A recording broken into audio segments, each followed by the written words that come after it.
Lietuvos didžiosios kunigaikštystės pilys.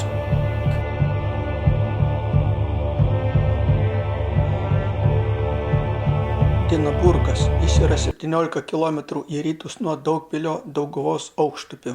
Pilį pastatė Livonijos ordino magistras Ernstas von Ratsburgas 1275 metais. Po 2 metų pilį apsupo Lietuvos didysis kunigaikštis Traidenis. Rusėnai ir lietuviai 14–16 amžiuje puolė ir griovė pilį, bet magistrai kiekvieną kartą ją atstatydavo. Per 1577 metų karą rusai pilį sugriovė. Dar vėliau pilį norėtų atstatyti, bet per Šiaurės karą jinai buvo galutinai sugriauta. Steponas Batoras nutarė pilies nebeatstatyti ir įkurti tvirtovę naujoje vietoje.